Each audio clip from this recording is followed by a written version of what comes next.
Welcome to Crash Course World History. This is Mollz, I'm Aaron, and this is Weezy. We're here to instruct you today on the potato famine that struck Ireland in the 17th century, and the uses of the potato today, but primarily the potato famine, because this is a world history course after all.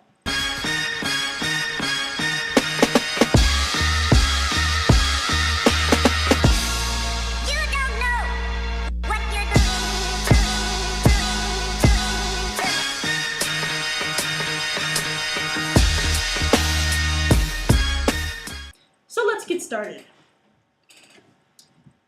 The potato. A staple in the Irish food culture and an everyday delicacy here in the US.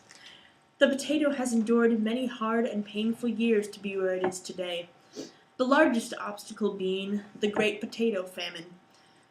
This Great Famine killed around 1 million people and forced approximately the same amount to emigrate. It all started in Ireland back in 1845. After being dug up from the ground, the said potato would turn a blackish color and get very slimy. There were many theories on what could be causing this. Among them were static electricity or smoke from trains. We now know this as Phytophthora infestis, or potato blight. This devastated Ireland's food crop, as the potato was the most widely consumed tuber. On any given day, a man could eat close to 60 potatoes, a woman 40, and a child 25. It also played an important role in the cotter system, which is a system of peasant farmers. This helped keep the workforce cheap and helped shape the developing agrarian economy. Because of this horrible, disgusting disease that was plaguing the potatoes, people began to die of starvation in something called famine fever. The symptoms of famine fever were cholera, dysentery, scurvy, typhus, and infestations of lice. This also forced many citizens to leave and go to places such as Canada, the US, and Great Britain. To better understand the potato famine, it's important to know the factors that contributed to the start of it. In the early 19th century, Ireland was governed indirectly by the British government, who devoted most of their time and resources to the well-being of their own people. The power was distributed extremely unequally. 70% of Irish landowners were either representatives or sons of representatives. As the century progressed, the British-controlled government had trouble controlling Ireland. First of all, the Irish people were none too happy that the British had control over their land, so naturally they weren't thrilled to comply with the new laws forced upon them.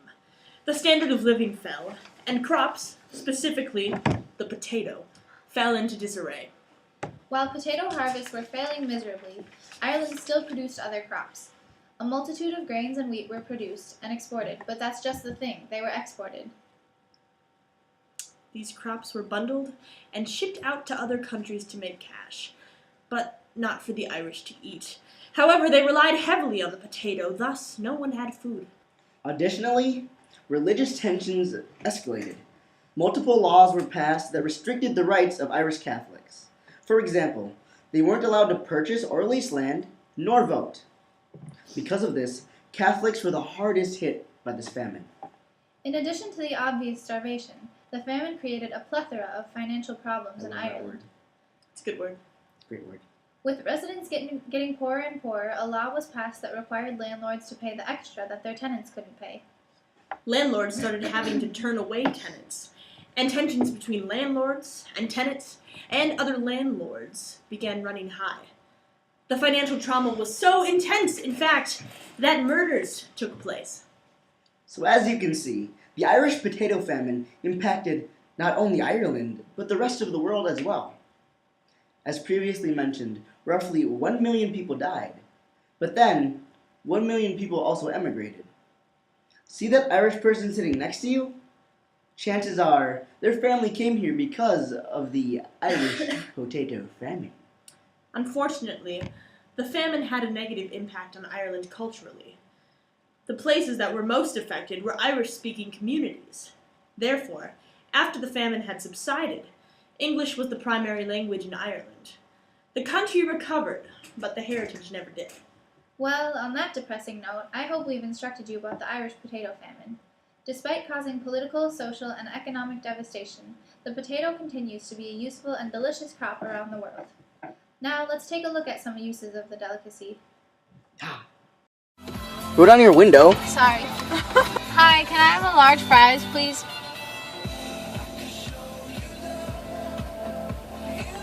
Okay, will that be our food tonight? Yep. 242 first window. Woo! Turn up! You getting this? Yeah, girl. No, please. Hi, large fry. Yep. Swearing in our video. Thank you. Thank you. Thank you!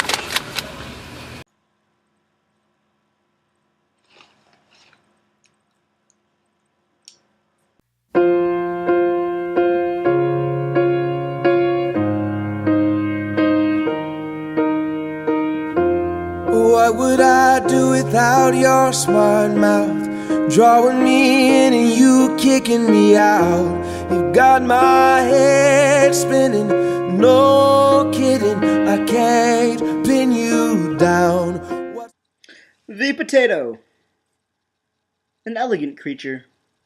Such soft skin and interesting shape. You see, this potato has been through a lot to get to my hands. To be mashed up into mashed potatoes, or cut open and baked into a baked potato, or put back into the oven to be a twice baked potato. You see, you could slice it up and make it into French fries, but its struggle, its story, is so unique. You see, this potato went through the whole Great Famine just to be here for me to hold, look at, play with, throw like a football, and catch like a baseball.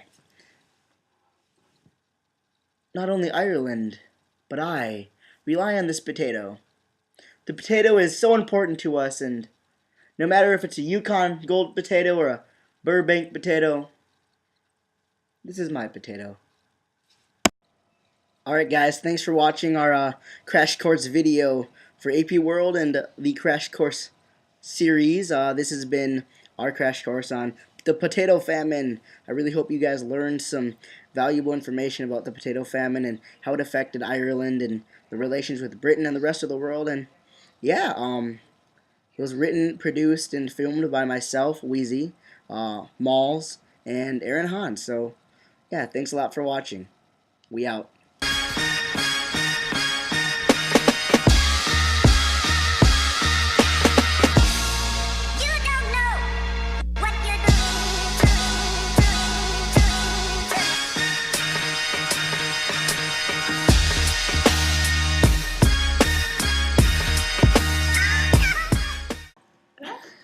Sophie! That's my baby girl.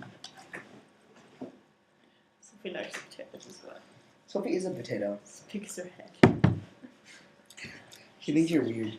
She loves She me. thinks you're creepy.